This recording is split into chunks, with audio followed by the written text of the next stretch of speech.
Greetings, humans. You have entered the sideboard. Wait, the sideboard? What the heck? Do commander decks even have sideboards? What happened to the command zone? Guys?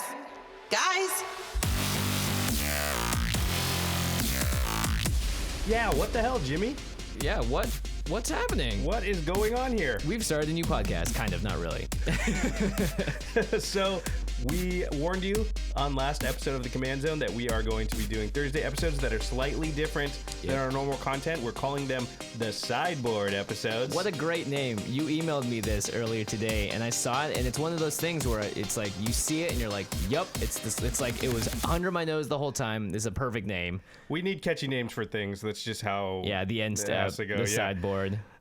So these are going to be about whatever the heck we want to talk about. Yeah, it's the Sideboard. We can dig into the Sideboard after our main topic, our first game, whatever, and figure out what we want to dig out of there. I think the episode that we did with the professor last week is similar to this. You know, when we cover sort of ongoing events, things that have happened in the community. This is the perfect sort of.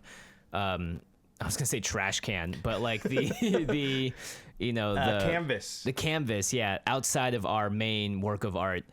Oh God, I just called the Command Zone the work of art. It's all over. This analogy is going crazy. I love it. It's awesome. It's where you toss all the other stuff that you can't talk about normally. Yep.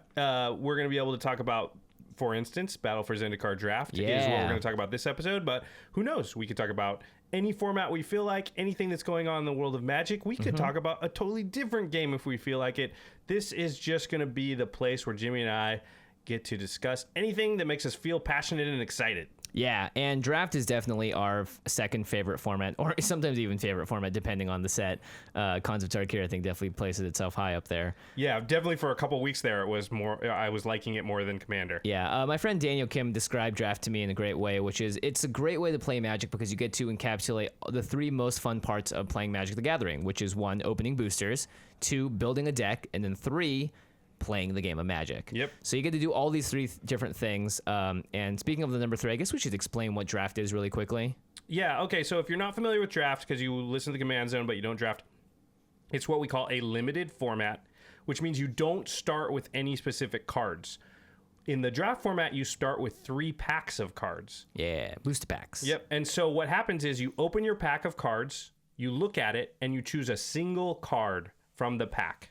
You're playing at a table with 6 to 8 other people. Well, 6 to 7 other people with 8 total usually is the number for a draft pod. Yeah, it's usually an even number. Yeah.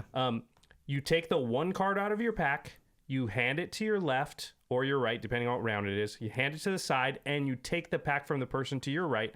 So now you have a pack that they've already taken 1 card out of, and you've already taken 1 card out of the previous pack. And then you look through what remains, you take 1 card, you pass it, and you keep doing that for all 3 packs until you've built a deck that's 40 cards. Yep.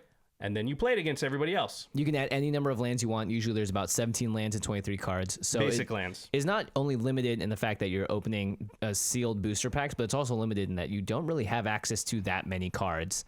It's great. Some people describe it as sort of like the put together every tool in your garage that you can to fight a war with. It's the MacGyver format for sure. Most people will say that it's the most skill-intensive format because you're also evaluating cards on the fly according to what other cards you already have and what other cards may come in the future. Yeah, it's super, super fun. We love it. We do it a lot. I'm going to assume that most of you know what Draft is. At some point, maybe we'll have to do a video or something explaining Draft more in depth for people who haven't tried it. Yeah, definitely. If you have not tried it, we're going to talk about it, a lot of things on this episode, and we may go a little deep and it may sound a little intimidating, but Draft is actually super, super fun. You can do it with your friends. I would encourage you to try it out. Don't be too worried about winning the draft the first few times you do it. Yeah. Just go try it because it'll get you used to just Draft as a format. And a quick shout out to, of course, Marshall Sutcliffe, who is the host of the Limited Resources podcast. Right now, he's hosting it along Louis Scott Vargas. This is the podcast that I started listening to that inspired both me and Josh to create the Command Zone. For sure. And they are the gold standard of all Magic podcasts, and specifically Limited and Draft podcasts. Yeah. Love Draft. Big fan of it. And today we're going to be talking about Battle for Zendikar, which is the most recent set that came out. You guys will know it because that's Expeditions. That's what everyone talks about. Yeah, I'm sure you all know what Battle for Zendikar is. Now, this format there's been a lot of chatter, Jimmy. Yeah, there actually has been a lot. Yeah, a lot of people are having a tough time. Yep, I'm having a tough time, and I hate blaming it on things that aren't myself. That aren't like yourself. Yeah. Yeah. but I'm having a tough time. it's a difficult format. It's very complex. Maybe it's because I'm only playing 8/4s.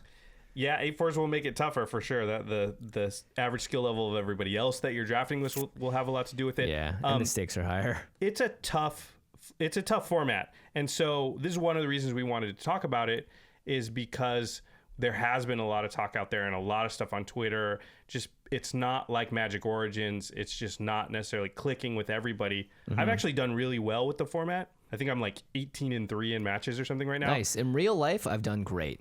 In But paper, in in MTGO? online, yeah, I've done horribly. Well, I'd say in general too, the players on MTGO are I have a higher skill level for than sure. what you're going to sit down in an We're talking FNM. about Magic Online when we say MTGO, by the way. Yeah. I did really bad at sealed though.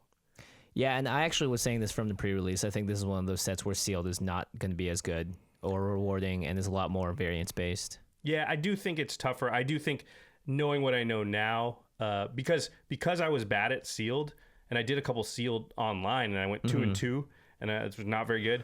And that caused me to like go out there and really look around and try and figure out, what I was doing wrong. And so actually sort of not being very good at the sealed format probably caused me to study it more, and in which case that's probably a reason why I'm doing a little better at draft. Yeah. So why do you think people are having trouble with this set in particular? It's weird. So normally when you draft a set, there are a lot of not hard set rules, but just basic guidelines. Like, for instance, is it an efficient, like how to judge a card, for example. Yes. So it's 4 mana and it's a 4/4.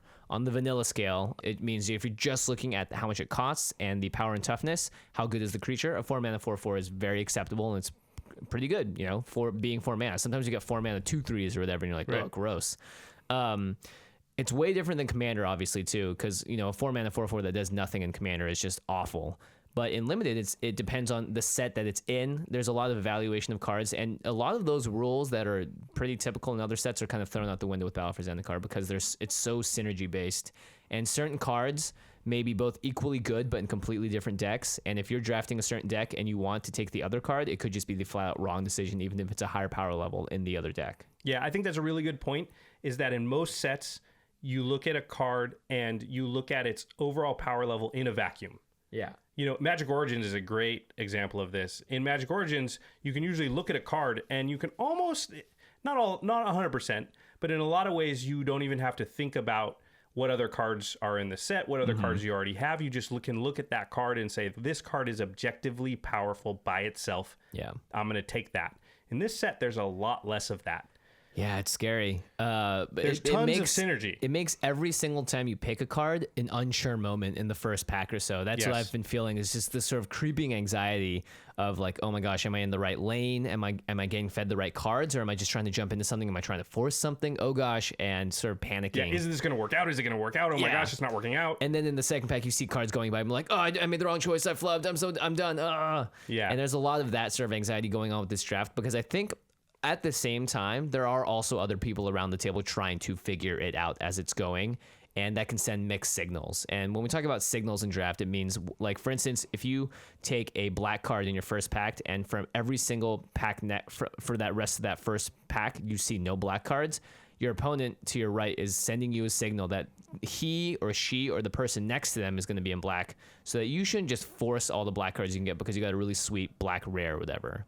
And the signals in this are a lot more mixed, because there are so many different cards that are good for different archetypes, and sometimes people may not have fully picked up on what's good, and they may be passing a card that is objectively better, and they may be in that archetype because they've just made a wrong choice, and then all of a sudden your signals are all thrown off. And well, I think also crazy. Because in most sets, like your first example was talking about colors, and what the color signals are, this set has another axis that you have to think about, which is what archetype signals are. So somebody could be in black to your right, which means they're passing to you, which in general, in most sets would mean you shouldn't draft black, because they're going to be cutting all the black cards. But in this set, if they're in one of the archetypes you're not in, you could probably, like, let's say you're in the black-white Lifegain deck, and they're in the black-blue Ingest deck.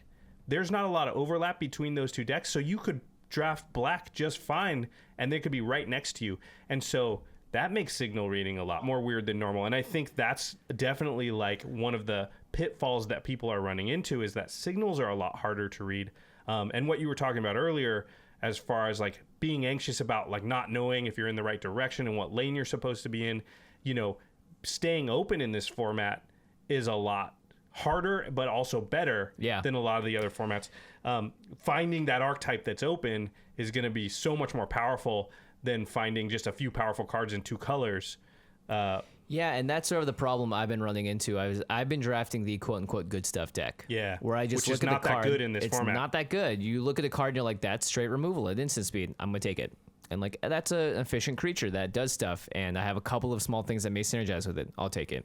And you just kind of end up with a deck that functions, but it doesn't cruise in the way that a fully synergistic deck does. And I can't tell you how many times I've lost to that Lifegain deck now. Yeah, the Lifegain deck is really good, but each individual card in that deck does not look very good. Yeah, and you would never want half those cards in other decks either. Right. Like Calastra Healer is just an unplayable 2-drop in so many other decks. But it's amazing in that deck. It's actually a very, very good card in that deck. It may as well be an uncommon in that deck. Well, let's talk about synergy really quick, because what you said, I think I've heard a lot of people say, but nobody's really explained what they mean. So a pile of good cards versus synergy. A lot of people are throwing out that analogy, which I believe is true. But I think that people aren't understanding what the synergy part means. To me, synergy means that you're evaluating cards based upon what you've already picked and what you might possibly pick from here on.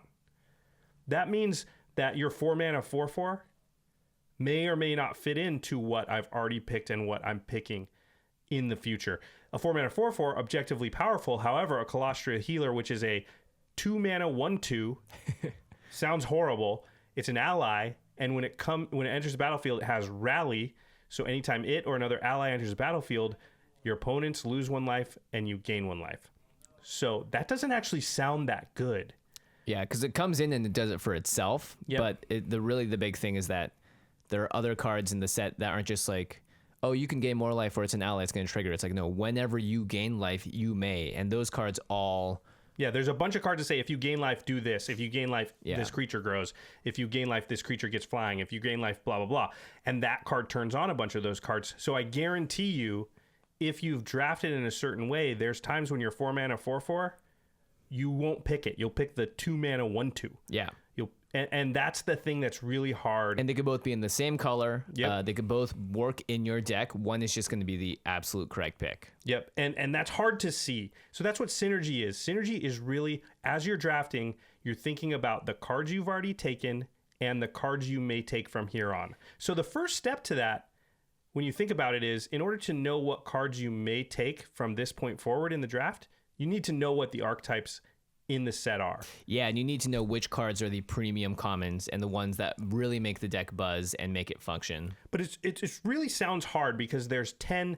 They basically did 2 color pairings. Every 2 color pairing has an archetype. So that's 10 archetypes. That sounds crazy. It sounds like, how am I going to remember that? They're actually all very simple.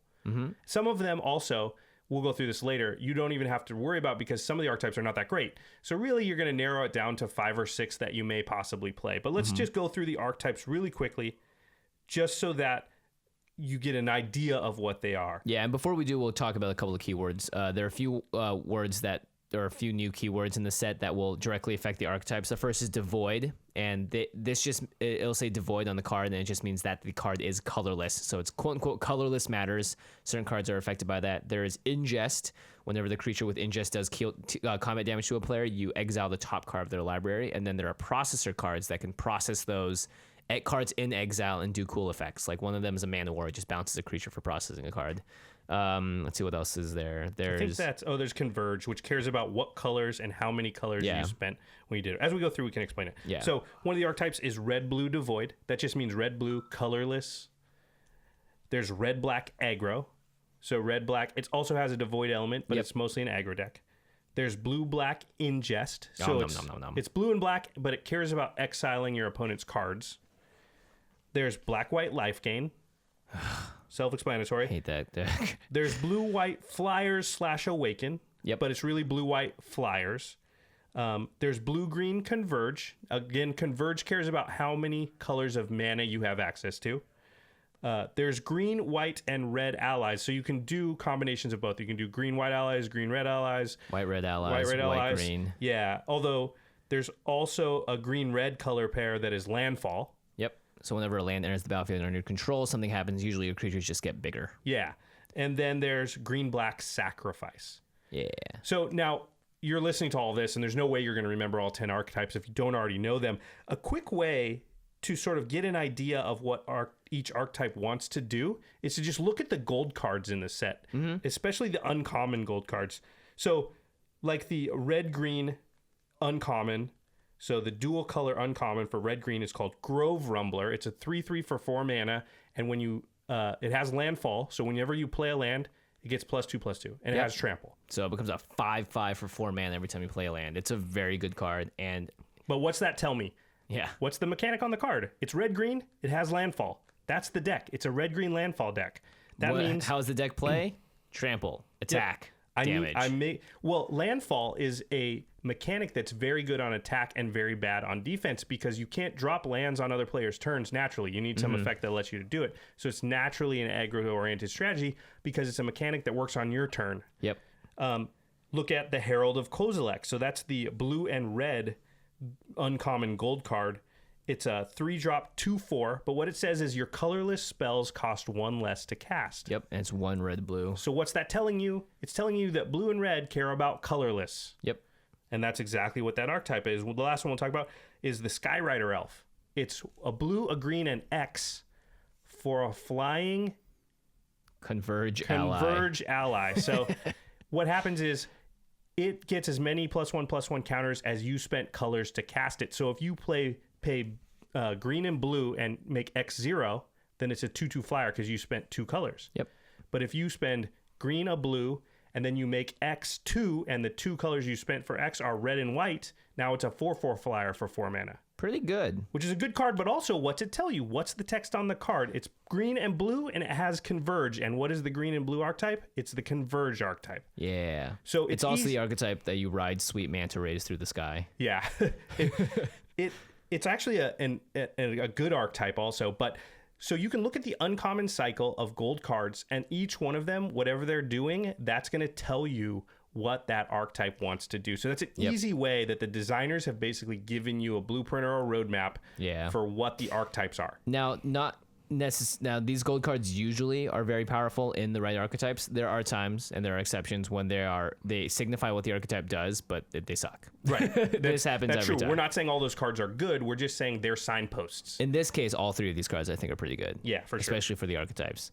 Okay, so now you've learned the archetypes, and that's going to help you evaluate each card when you're drafting and figure out which deck or decks they belong in. So some cards fit into only one archetype. Some fit into 2. Remember, every color has 4 color pairs with it. Blue can pair with white, red, green, or black. So that's 4 archetypes that blue fits with. So when you see a blue card, you need to evaluate quickly which other color pair and archetype does this fit with. Yeah. And I think that's really the big problem people are running into. It's like, when and how do I know sort of when to lock into my archetype? Yeah, the idea of pivoting is really scary because it's not a very good feeling to pick a sweet rare that was one color and easy to cast in your first pack and then not being able to play it. And I'll say a lot of the rares in this set are actually archetype specific cards. So, well, here's a scenario that's really easy to envision. So there's a card called Bloodbond Vampire. It's 2 and 2 black for a 3/3 vampire ally, but whenever you gain life, it gets +1/+1 counter. So that's not actually a very good card unless you can gain life. A 4 mana 3/3, especially that's 2 black. It's even hard to cast. It's hard to cast. It's a 4 mana 3/3. If you can't gain life, and not just like have one card in your deck that gains life, because what are the chances you draw it? You have to like have a good chance to gain life in a game. But then Bloodbond Vampire becomes very good because it might become a 7/7 or an 8/8 for 4 mana over the course of the game. So let's say you open a pack and you take Bloodbond Vampire, thinking, oh, I'm going to be in the Lifegain deck. And then you spend the next couple of picks trying to follow that archetype, but after pick 5 or 6, you're cut out. You just haven't gotten enough cards that fit into it. And now you want to switch over to, well, you've got these black cards, so you're going to try and switch and pair it with blue. Problem is, cards like Bloodbond Vampire, they don't work with blue. Yep. Because that's the Ingest deck. So now all of a sudden you've got a couple of cards that are basically, you can't play them. They're not good.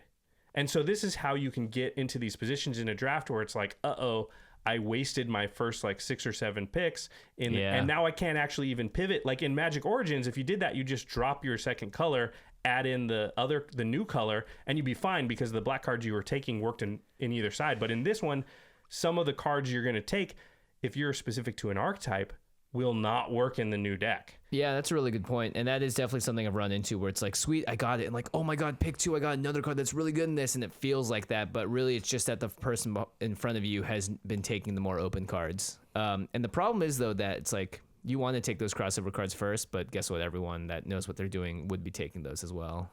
Well, and here's the thing we'll talk about. There's sort of 2 categories of cards, I think, and this is the key to staying open and I think drafting a better deck overall most of the time, is to understand these 2 categories. So there's crossover cards, and then there's archetype-specific cards. So the crossover This is cards, all specific, by the way, guys, to Battle for Zendikar. Yes, exactly. This is a very, very different, difficult set to draft. I think it's similar to Modern Masters. Yeah.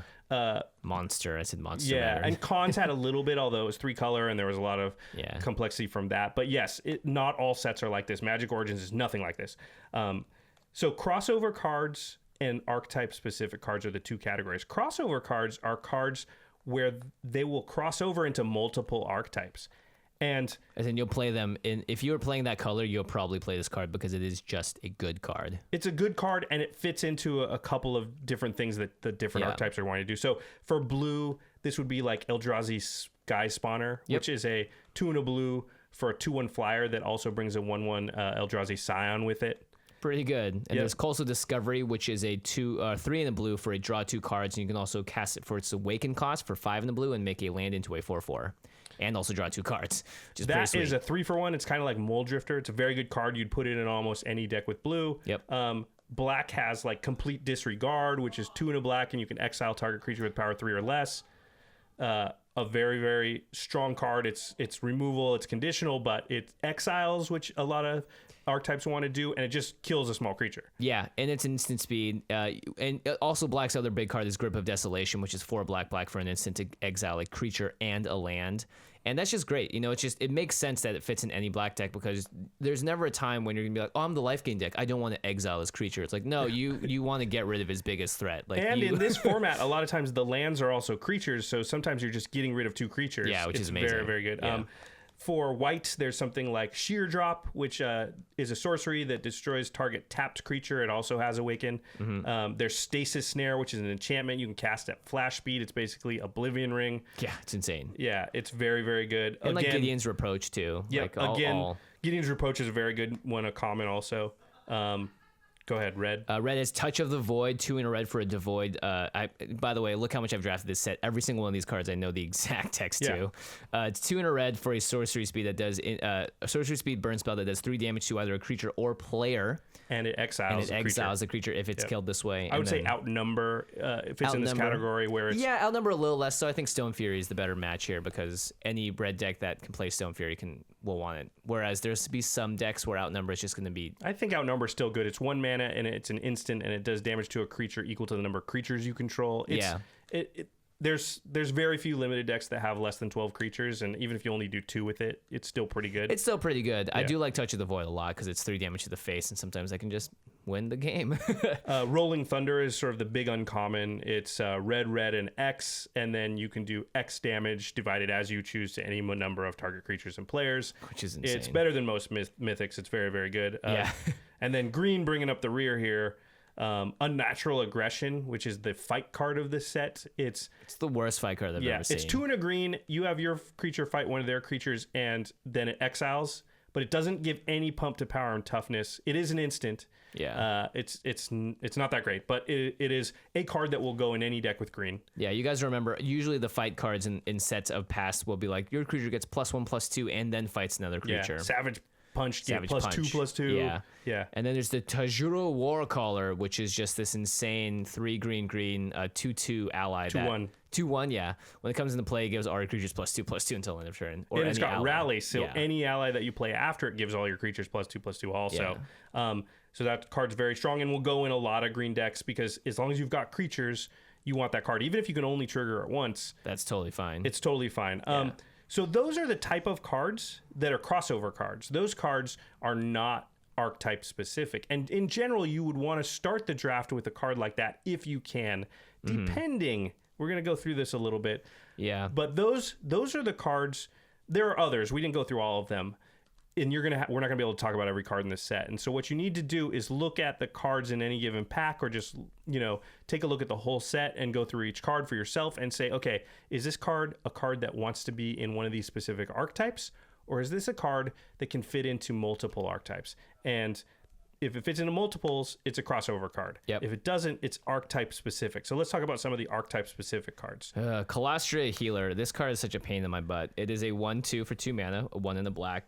Whenever Colostria Healer or another ally enters the battlefield under your control, you lose. Each opponent loses 1 life and you gain 1 life. So it's a drain life. This card is, again, if you're just playing like a black deck that doesn't have any other allies or care about losing or gaining life. It's horrible. It's horrible. It's just this card that it comes in for 2 mana, you gain a life, and you have a 1/2 that will die if it blocks pretty much anything. Yeah, and it's not going to trade very well either. But if you have the black-white Lifegain deck and you get 3 or 4 of these out, it's insanity. Yeah, if you have even 2 on the battlefield and you play like 2 allies, like you can never lose that game. It's insane. Yeah, and your opponent just can't stop the damage coming in either. It's not like you're swinging and attacking and they can block. They're forced to waste good removal on these really crappy creatures. Yep. Mist Intruder is very similar, actually, when you think about it. It's 1 in a blue for a 1/2 flyer, but it has Devoid and Ingest. So Ingest, again, when it deals combat damage to a player, you exile the top card of that player's library. And so now they've got a card sitting there in exile that you can use one of the processors, which you talked about earlier. And a processor is any card that says when you play it, you either have to or you can take one of their cards, your opponent's cards from exile, and put it in their graveyard, and then you get some additional effect. Or some cards, you have to do that just to get any effect at all. The Mist Intruder is very much like the Colostria Healer in that it's a sort of crappy creature. It's a 1/2 flyer for 2 that actually enables the entire strategy. Yeah, and it's important because there aren't that many turn 2 plays in this format. So being able to pop this out if you're on the play on turn 2 means you're probably almost always going to get a hit in with it. And ingesting 1 card is sometimes all you need to make the rest of your deck. It turns on every other card 25% better, yeah. Instead of waiting there and being like, gosh, I really hope I can ingest something. Oh, how am I going to do it? Mist Intruder is one of those ways that it may not seem significant, but it really does a ton of damage. Same with a card like Benthic Infiltrator, which is essentially... Now, this card is actually pretty crossover better, too, yeah. honestly. I think this is more of a crossover card because it's a 1/4 for 3. It's 2 in a blue for a 1/4. It has Ingest and Devoid, but it's unblockable. Yeah, that's the big one. So it's guaranteed to attack. And it also can block because it's a 1/4 for 3. Yeah. So it's a decent blocker against the more aggro strategy decks. I think that even decks that don't have a lot of processing will take the Benthic Infiltrator. But if you don't have processing, you don't want Mist Intruder at all. Which again is the 1/2 flyer for 2. Brilliant Spectrum. Nobody's talking about this card a lot, but the Converge deck is a deck that wants this card. It's 3 in a blue for a sorcery. It says it has Converge, so you draw as many cards as you spent colors of mana to cast it. So if you spend blue, green, red, and white, you draw 4 cards, and then you discard 2 cards. So you discard the 2 cards no matter what. So if you can only spend 2 colors of mana to cast it, let's say you're blue and red, and you spend blue, blue, red, red for the 4 mana, draw 2 cards, and you immediately have to discard 2 cards. It's the worst card ever because you actually cast a card, drew 2 cards, and discarded 2 cards, so you actually are down a card. Yep. If you can draw 3, it's like, okay, because it's at least card selection, but it's 4 mana card selection. So let's say you have 3 mana. It'll feel like it'll waste your entire turn doing it. Yeah, let's say you have 3 color mana, and you go blue, blue, red, and green. So you draw 3 cards, and now discard 2 cards. But what happened is you also cast the Brilliant Spectrum, so you're even on cards, and you got a little bit of card selection. Yeah. But if you can cast it for 4 mana, now you're drawing 4 cards and discarding 2. Well, 4 different colors of mana. Sorry, 4 different colors of mana. Now you're drawing 4 cards and discarding 2, and it's actually really good because it gives you the ability when you have too much mana in your hand to just turn that into 4 cards. Yep. It does a lot of crazy things, but it's only good in the Converge deck. It's a very bad card. Yeah, I'll see this last pick in the pack almost all at the least time. once a draft. But it's very much like the Mist Intruder and the Colostria Healer in that only that one archetype really wants it, but when you have it, that card's actually good. Yeah, totally. Voracious Knoll, green black. Not a big fan of this card. This card's actually very powerful in the green black deck. You can do these crazy things where you blister pod turn 1, turn your Voracious Knoll into a 6/6 on turn 3 or 4, because you can actually, sometimes use the Eldrazi spawn. Yeah, probably not turn 3, turn 4 for sure, unless you can cheat it out. Well, if you go blister pod, Voracious Knoll, blister pod, you can do it, I think. Well, maybe turn 4. Yeah. Yeah. But anyway, you can go off with this card. Yeah, it's 2 in the black. For 1 in the black, it's a 2/2. You can sacrifice another creature to put 2 +1/+1 counters on Voracious Knoll, but you can only do it when you could activate it as sorcery. Right. Or cast so sorcery. You can't do it at instant speed and sort of get them, but it's not an amazing card, but in the black-green archetype, it's very, very powerful because an early 4/4 or 6/6 is super hard to deal with in this format. Yeah, the fact that it gets +2/+2 counters every time, it's not just temporary like an Tusko Husk. Pretty powerful. Titan's Presence is 3 colorless, and then you reveal a colorless creature card from your hand, and it exiles any creature with power less than the creature you revealed. Yeah, and that's an instant too. So it's one of the best removal spells, but it's only good if you can have multiple colorless creatures, like the majority of your creatures are colorless and their power is somewhat high. But in this format, you could have a red-blue Devoid deck that literally has 14 colorless creatures in it. Yeah. In which case, Titan's Presence is amazing. Yep. But if you're in the black-white Lifegain deck and you have 0 colorless creatures, this card does nothing and you don't want it. Yep, pretty much. So it's another one of those cards. So, and this one is one people don't think about, but Fortified Rampart for me is in the same category. As white-blue flyers? Yes. Yeah. So white-blue flyers just wants to clog up the ground so they can attack with their flyers. And so their Colostria healer, if you will, is a 0/6 wall. Because they don't care about attacking on the ground. They want to make sure you can't attack them back when they hit you with their flyer. And a couple of Fortified Ramparts just stop everything on the ground until like turn 7.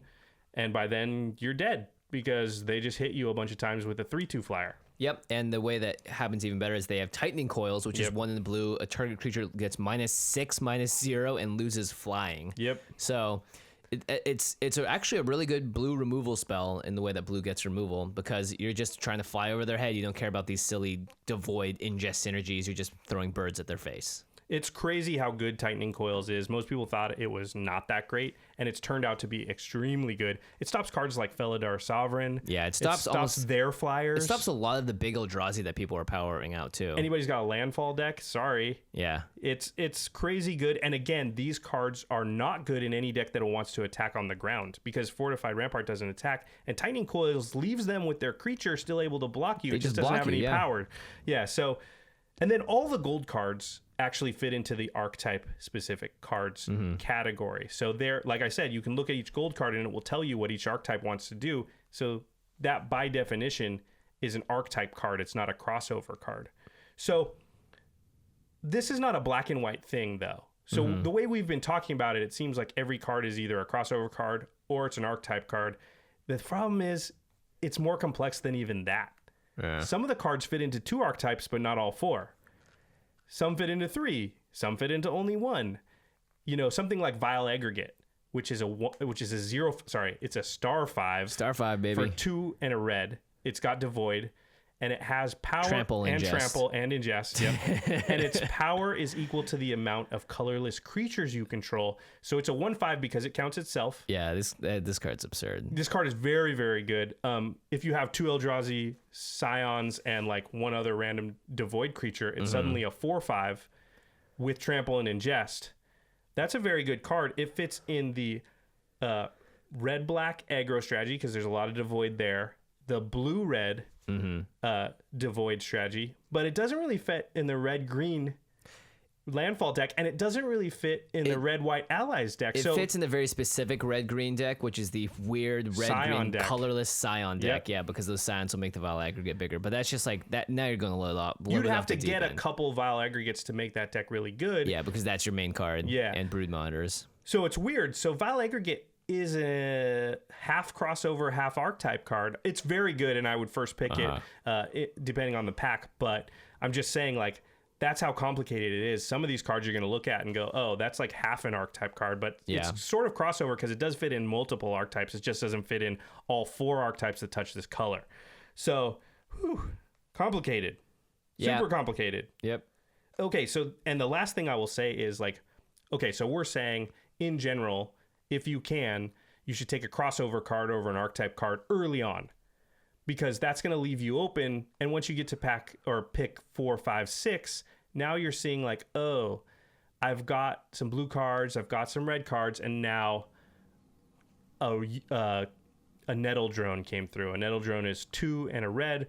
For a card with Devoid, it's a 3/1, and you can tap it to deal 1 damage to each player. To each opponent. Each opponent, yeah. Oh, yeah, to sure. each opponent. But you, whenever you play a colorless card, you untap it. Yep. So that goes in the blue-red Devoid deck.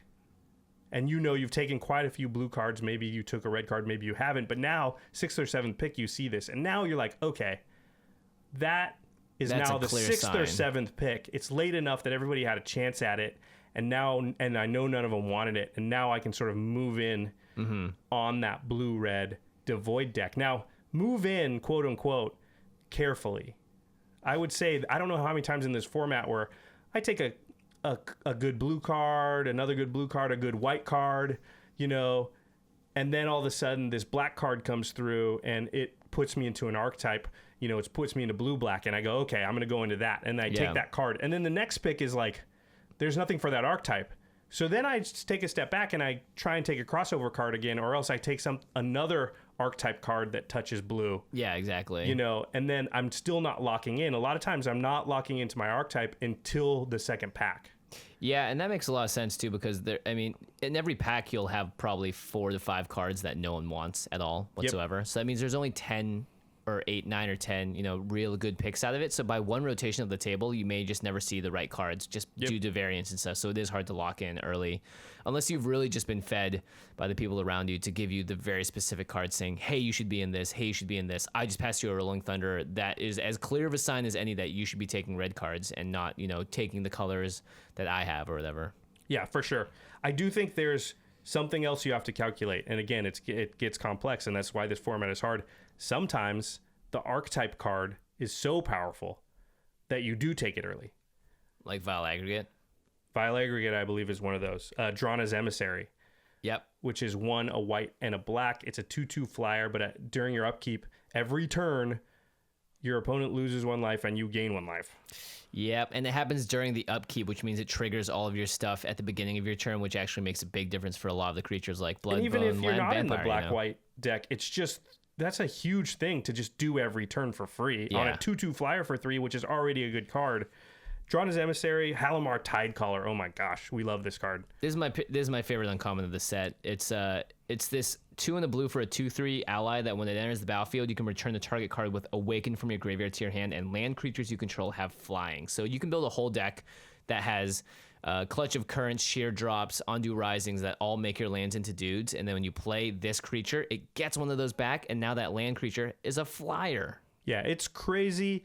But again, this card doesn't do anything if you don't have Awaken cards in your deck. Yep. It doesn't get anything back, and it doesn't make anything have flying. It only works with Awaken cards. So I have happily first picked this. Yeah, but the power level is so high when you do have Awaken cards that it can be worth it to first pick it. And also, the Awaken cards can go in multiple decks. Clutch of Currents is great in the Flyers deck, but it's also just fine in the Ingest deck. It's fine in any deck with blue. Yeah, it's not. Card's great. Yeah, the blue-red deck, Clutch of Currents, will be fine there too. It's going to be slightly better in certain archetypes and slightly worse, but it's never unplayable. Yeah. So that means Halimar Tidecaller is one of those half archetype, half crossover cards. It's powerful enough. I would take it early. We can't go through all of the cards. Obviously, there's going to be a ton. What we're trying to do is give you some framework for when you look at a pack, how to think about each card in it. Let's finish up by talking about, I don't know, maybe like our favorite archetypes, Jimmy. Mine is definitely white blue Awakened Flyers. Halimar Tidecaller is just such an insane card because it regrowths card, and almost always the Awakened cards that you want to have in this set are all very powerful. Yep, and they're the crossover cards, right? Yeah, they're crossover cards too. So you could easily take, taking a Sheer Drop is such a safe pick, or a Clutch of Currents, because it can go in so many different decks, and it's just by itself a powerful card. Yep. So Sheer Drop lets you destroy a tapped creature, and then you can awaken it to make a 3/3, right?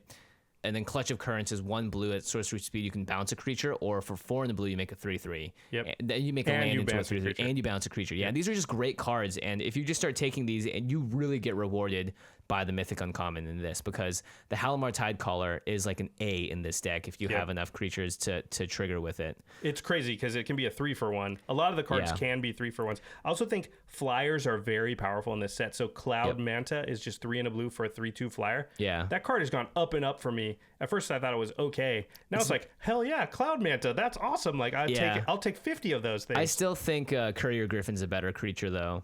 Courier Griffin is the 2/3. Yeah, it's a 2/3 flyer instead of a 3/2, but you gain 2 life. Yeah, it's still. I think in this deck actually, I'd rather have Cloud Manta. I will take the 2/3 flyer.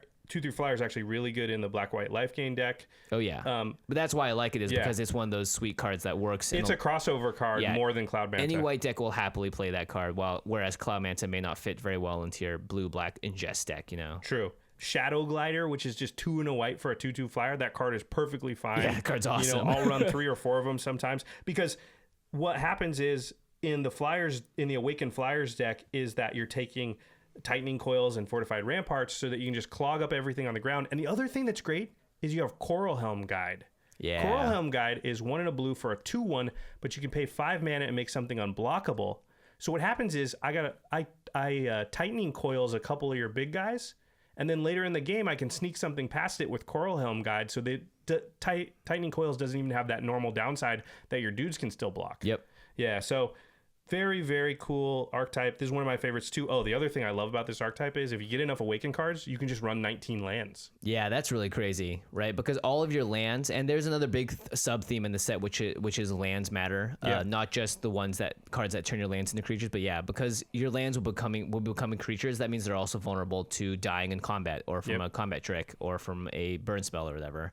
So that means you definitely should run more lands, because 18 for sure, but I'll run 19 if I have 5 or 6 Awaken cards. And the great thing about running 19 lands is that you have less mulligans, so you just have more keeps. So you just have some automatic wins where the other guy mulligans a couple times and you didn't have to, and you just get that because your deck is actually built to take advantage of having more lands than them, and you just have to mull less. I really like this deck a lot, because sometimes here's the thing is, like, people are trying to get out to 6 mana to drop their 5/5s and their 9/9s or whatever. You Tightening Coils it and you're like, I swing again for 6 in the air. What are you going to do? That's a 3.5 turn clock. I don't know how many people I've killed with Cloud Manta, but it's a lot. And it's just swinging for 3 every turn, and they're just like, well, I don't know. You got 6 turns. Yeah. Good luck. Good luck. Yeah, there aren't that many cards that just get rid of a flyer, honestly. Yeah. Another deck I really like, and I think it may be the best deck in the format, is the blue-red Devoid deck. Yeah, I'd agree. I think if you get the right cards, this is the best deck. It's harder to get, I think, because most people do know it's very good. The key cards are like Nettle Drone, like we talked about earlier, which is a 3/1 pinger. Devoid untaps when you play another colorless spell. Vile Aggregate, which we talked about. Ruination Guide, which gives all your colorless creatures +1/+0. Yeah, and there's also Tide Drifter, but that's more for the blue-black Ingest deck. I like Tide Drifter in both of those archetypes, though, because you do want to block. Yeah. A 3/1 is a Nettle Drone. That's not a good blocker. You don't want it to die. So what are you going to do when they attack you with their landfall creatures? It's nice to have the Tide Drifter out there. Yeah. This deck is very, very strong. It does do some tempo stuff too. Like a lot of times I've won with Clutch of Currents twice in a row and just actually attacking with Nettle Drones and stuff. And all of a sudden, like, Merc Strider. Yeah, and you get them down to 3 and you've got a Nettle Drone and you're like, all I got to do is you got 2 turns because I'm going to tap it and then I'm going to play it. I'm going to tap it next turn and play a colorless spell. Yeah. Yep. Yeah, it's just got a lot of ways of killing people outside of normal combat means. Yep. Even Molten Nursery is a good card in this deck. If you and people thought that card was terrible, but turns out that card is getting better and better as people keep drafting these Devoid decks. And that's one of the hallmarks of these very good decks is that the cards that people thought were terrible and actually are terrible outside of the archetype, that means that you get that card super late. Yeah. And so if you're getting cards that are like a B in your deck, but you're getting them like 8th and 9th pick, that's why those archetypes are very, very strong, because you're getting really good cards late in the pack when most other people are getting stuff they can't even play. Reap the benefits, baby. Yep. The last one is the Lifegain deck for me, anyway. Yeah, no, I agree with this too. These are definitely my top 3 decks. The key card is Serene Steward, which is a 1 and a white for a 2/2 ally. But anytime you gain life, you can pay white and put a 1/1 counter on something. Yep. Colostria Healer, which we already talked about. Bloodbond Vampire. Bloodbond Vampire with Colostria Healer out is a 4-mana 4/4 because you play it, it's an ally, it triggers Colostria Healer, and then you've gained life, and now it gets a 1/1 counter. It's very, very strong. Colostrian Night Watch is another card, which is 4 and a black for a 4/5, but if you gain life, it gains flying. Yeah, that's why Drawn's Emissary is so good with this, is because it triggers it before, even Stonehaven Medic's a good card in this deck, just to get the life gain going. The Zulaport Cutthroat is decent, which anytime a creature dies, you gain 1 life and your opponents lose 1 life. A creature you control dies. Control, it's not Blood Artist. Very, very strong. I love these archetypes, all 3 of those. I think Converge is sneaky good. It's a little bit harder to get. It's harder to get, and it wants to beat down because it's got that the Tajuru guy. I don't actually think that's necessarily true. The Tajuru Stalwart, which is a 3-mana 3/4 if you do it right, which gets outclassed really quickly because you figure like Vile Aggregate just stops it dead in its tracks. Yeah, that's true. Kozilek Sentinel, which is a 1/4 for 2 that everybody runs, stops it dead in its track. I actually think that the Converge deck is a slower, grindier card advantage deck, and Brilliant Spectrum is what makes that deck go. Yeah, I haven't seen anyone play that successfully yet. Just because I think you need to have a really good combination of cards and fixing cards. So you're playing. It sucks when you have to play cards that just fix your mana because you'd rather play a creature, or something that may kill your opponent, a Cloud Manta or whatever. So it's interesting, but you need the 2/1 green guys that tap for any color. Druid. Yeah, those guys are really good in the Converge deck. You also need like the Blighted Fen, which is this sack land for 3 and green where you can sack and grab 2 basics out of your Although library. it's tough because that card is really bad in the Converge deck also because it only taps for a colorless. So and then you got to take your whole turn 5 to use it. I like Evolving Wilds. The Lifespring Druids, you probably have to get a Havland or 2 in there. So Fertile Thickets will do work in that deck as well. But when you get it, that deck can be very, very strong. Yeah. It's just not always there. Yeah, I've lost a lot to the white-black Lifegain deck. It's really frustrating. That deck is the most fun to play for sure because you're just always doing stuff. It's like, I play this, it triggers this, I pay a mana, I put a 1/1 counter here, this guy gains flying. Like, every time you're doing stuff. And hey, I'm at 30 life and you are just dying slowly because I'm draining you every time. Yeah, I had the best white-red deck I'd ever drafted with Josh Kim we were playing Moto a lot in England in our hotel room when we were bored. We had drafted this sweet white-red deck, and we were like, sweet, we're going to freaking destroy. First round, wreck the opponent. Second round, white-black Lifegain. Turn 2, Colostria Healer. And we looked at each other and was like, well, I guess we have to race because they're going to be gaining life. And then they popped out a Gideon. And you're just like, that was dead. all she wrote. Because Gideon makes allies. Gideon makes allies, and we just sat there being like, can't kill Gideon this turn. Can never kill Gideon ever now we're again. just dead. Yeah, it's all over. It doesn't matter what we have. Retreat to Emiria, we didn't mention, is a super strong card in that deck because every time you play a land, you either make a 1/1, which is an ally, which gains you life and they cost them life, or once you get enough of those, you just make all your creatures +1/+1 and kill them, which is insane. Yeah, Retreat to Emiria is very, very good. I think this format is not good for aggro in general. Red black is okay if that deck comes together. Yeah. All the rest of the aggro decks I don't like. I don't like Landfall that much. I don't like the red white allies deck that much. Because actually, I like Landfall more because it's got a lot of trample in there and it's got some really interesting combat tricks and Sure Strike. Because Sure Strike plus trample is just so much damage. You get damage. It is, but here's the list of cards that are anti-aggro. There's Fortified Rampart, so 0/6 wall. There's a 0/5 Tide Drifter. There's Tightening Coils. There's 1/4 Kozilek Sentinel, which goes in most of the Devoid decks. There's a 1/5 Vile Aggregate. There's Clutch of Currents. Now, Clutch of Currents against an aggro deck, that means every single 1-mana unsummoned spell that gets into a draft is getting played by somebody. And against an aggro deck, you just play it for the 1 mana. Because you don't care. You just need to last till turn 5, and then the aggro deck can't kill you anymore. Yeah. And then all the Scions are chump blockers for all the aggro decks. I'm not saying an aggro deck can never win. I just don't think they're well positioned in general in the format. And we do. It's tough. The format is definitely a little bit slower. Yeah. And there's not very many 2-drops that are very good. All the good 2-drops that we talked about are all synergy 2-drops. They're not like attack you for a bunch of mana. Yeah, and I would argue the best 2-drops in are both Landfall runs for red and green for that deck. They're the Gnarlid and the Valakut Predator or whatever. No, that's a 3-drop. It's the McKinney Slide Runner. Yeah, the 2/1. Yeah, it's like and both of those are easily stopped with like 1 wall, 1 Tightening Coil, 1 Clutch of Currents. Yeah. I mean, you're trying to go wide and fast at the same time with those decks. And the thing is, like, I've actually lost Fortified Ramparts to a Snapping Gnarlid because of Swell of Growth. Yeah, but that's fine because they used a card, they used all that tempo. how much it costs them like their whole third or fourth turn to do that. Yeah. Yeah, I'm fine with that kind of play because Fortified Ramparts isn't necessarily meant to just stop them forever. It's just meant to slow them enough till you can kill them before they kill you. Yeah. I've played 2 games now where the opponent has milled themselves out just because it's so dirtly. Yeah. They were just gaining a bunch of life. Actually, that happens most often I've found when you're blue-white flyers and they're blue-white flyers. Because what happens is you can trade all your flyers, and then you've got Fortified Ramparts and Tightening Coils, and all of a sudden, like, yeah, everybody's got 3 creatures, but they're all either walls or they've got Tightening Coils on them, and so nobody can actually hit each other. And then you're like, Clutch Occurrence. Then they attack with the 3/3, you block with your wall, and then you Clutch Occurrence them, and nothing actually happened. Yeah. You Clutch Occurrence your own creature. I've done it. Back. Yeah, I've done it. Yeah, it's interesting. Yeah, super fun. Hopefully there's been stuff in here. I'm not saying we're the best drafters in the world. Like, I've done well with this format, but there are a lot of people better at drafting than we are. But I think there's a lot of our listeners that are new to drafting, haven't drafted a lot, might want to try it out.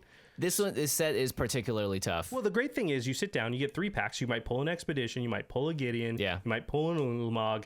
You're going to get some games in. Like, those usually drafts are only nominally more expensive than just buying a couple of packs, and you get added value. You get to play some games, maybe win some packs. Potentially even grab a rare from someone else's pack because they decide to take another card over it, Yeah, they might take a synergy card, and you might get a good rare that you wanted. Yeah. And you're learning how to draft. Like, this is something that will pay you back in the future.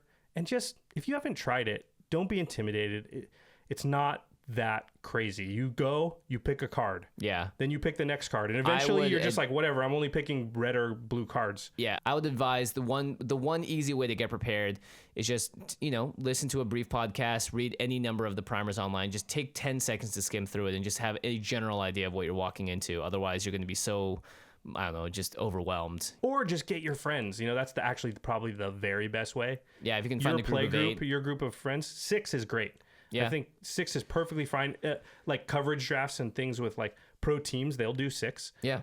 So that's a great way to draft. Just get 5 of your buddies, split the cost of a booster box, draft. If you don't have that many friends that do it, they're all, school clubs. Yeah. You can even do it with 4. I mean, just to learn it.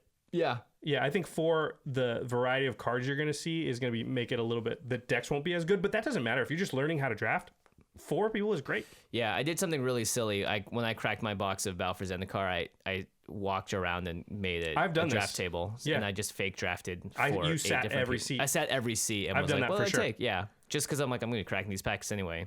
I did that for this set. I did it for cons. You learn a lot about like what decks are going to look like. If somebody gets this specific card, what direction they might go in. It's nice too because some seats can be like, I'm just going to be the stubborn person in this particular scene. Be like, I'm going to try and force this because I had this sweet mythic I opened in the first pack, and be like, wow, that did not pan out, or like, wow, that kind of panned out, but it still wasn't good, or you get to learn little valuable lessons there. Mm-hmm. That is a little time consuming, and you look like a madman when you do it, but. You look like a madman. We'll just do it when no one's watching. Yeah. Thus is the story of my magic life, hiding when I open packs. Like, no one look. It's a hunger. All right. We hope you enjoyed the first episode of the Sideboard. See the board. Sideboard. Just a reminder, our episode next week, our regular episode of the Command Zone, will be on Thursday, not Tuesday. Yep. October 29th. No, November 5th. Today is October 29th. Correct. November 5th, because we are doing an interview with Wizards of the Coast member Adam Prozac, who is in R&D as a game designer, and he has had a big hand in designing the new Legendary Cube on MTGO. Very also, exciting. The most exciting part. We have a Commander spoiler. We do. Spoiler! Woo, woo, woo. Spoiler alert. Wow, we didn't even practice that. Nope.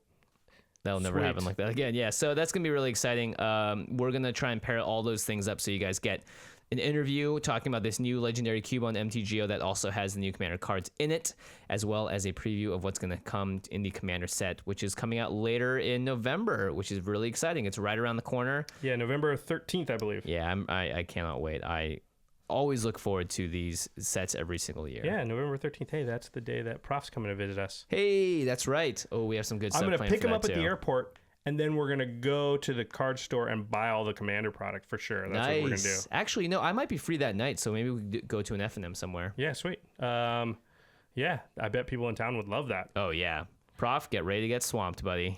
Get swamped. Get swamped, bro.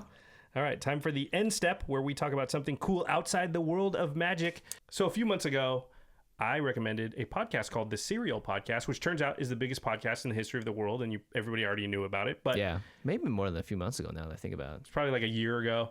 I think it was around winter of 2014. Yeah, anyway, there's so much hype around it back then. Anyway, so the Serial Podcast, if you don't know what it is, you should definitely go check it out. It was done by a woman named Sarah Koenig, who worked for NPR and This American Life, and she got onto this cold case about a murder like 15 years ago and really went into it and interviewed all the people, and there's all this weird stuff, and people just got enraptured by this story about this guy named Adnan Syed. So what's happened in the meantime is that podcast ended, and Adnan's still in jail. But two other podcasts have started up. One is by a lawyer who actually knows Adnan, and then some law professors. They got interested in the case and started looking into it, and they've actually drummed up new evidence. And then there's a fan-made podcast. So the lawyer podcast is called Undisclosed, and the fan-made podcast used to be called The Serial Dynasty, but now it's called Truth and Justice. They're both on like the top 20 podcasts on iTunes. Right. Easy to find. And they have actually found out like a whole bunch of new information. They've interviewed new people. They've found all these new little law wrinkles because they're lawyers. Wow, that's sweet. There's a ton of interesting stuff that's happening, and it's happening right now. In fact, there's been some motions for like different, I'm not a lawyer. Gabe would probably know what all this stuff is. Sorry, SG Doc. But anyway, there's a lot of movement in that case, and some interesting things may be happening soon. So if you listen to the Serial Podcast, if you liked it, or if you haven't, go listen to the Serial Podcast and then check out Undisclosed, and Truth and Justice. Those are the two podcasts that super interesting, sucked me right back in, man. I hadn't thought about Serial in like 9 months, and somebody told me about this, and I was just I listened to them all in like a week. That's hilarious. I still haven't listened to Serial yet. Oh, I've seen every online parody of it though, so I feel like I'm in the loop. I did get to watch The Jinx though, and the Jinx was good. We talked about that on an end step once too. I love that sort of stuff where it's like there's a mystery and we're gonna solve it together, guys. Yep. Serial basically started everybody wanting to do that. Jinx, they had started that before, but they came out after. It's funny. Things come in waves like that anyway, and Jinx was right in line with all that other stuff. Yeah, sweet. Good podcast. Always good to expand out and check out new podcasts. Know everybody listening likes podcasts. Yeah, they better. They better. All right, don't forget, speaking of podcasts, to listen to our sister podcast, The Masters of Modern. Alex and Ben talk about modern as a format and all things competitive Magic. You can follow them on Twitter at the MMCast, or you can find them on rocketjump.com/the MMCast. Hey, maybe we'll have a modern sideboard episode. Oh, we definitely could, and we could have them on as guests, or we could just not. Yeah. And just be like, we talked about modern. What's up, guys? Yeah, and they listen to it and they're like, guys, you don't know what you're talking about. Alex will listen to anything we do and say that. Yeah, Grand Prix LA is coming up though, and it's going to be modern format in May. If you guys will be around, I think Josh and I will definitely trying to attend that, and I will play a red deck wins deck. Probably me too, because I can't imagine putting together maybe Affinity or something. I don't know. I mean, maybe I'll play Tron because I've seen it played a lot. I don't know how to play any of those decks. I'm playing red deck wins. Yeah, red deck wins. You know what I'm going to play? Commander. Yeah. I'm just going to show up and play Commander. You bring a Commander deck to... this is funny. By the way, longest deck cleanup step now ever.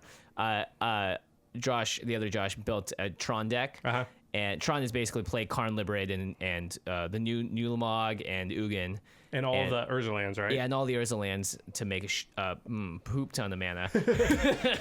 Nice recovery. And I played my Marchesa Commander deck against it and be like, all right, who's going to win? I got destroyed. Yeah. Well, he got turn 3 Karn, and I was like, oh, that's why. It's way too fast. Yeah, it's way too fast. You can have 4 of every card. Yeah, it's built to be consistent. But I did hang in there. I hung with him for quite a while. That's actually kind of awesome, is Commander versus another format. Yeah. Yeah. We could do a whole little thing on that. Anyway, the editor for the show is Terry Robertson. Special thanks to Geoffrey Palmer for the Living Cards animations. You can find them at Living Cards MTG. You can also find the Living Card animations on the episodes that have video that Terry edits on our YouTube page, youtube.com/TheCommandZone podcast. You can watch all of our videos there. Correct. All right, everybody, let us know how you liked the first episode of the Sideboard, and thank you for listening. Yeah, and we'll see you next time. Peace. Out.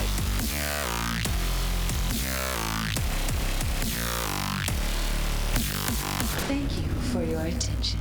For further inquiries, send an email to commandcast@rocketjump.com or ask us on Twitter @JFWong and @JoshLeeQuai. See you later, alligator. Greetings, humans.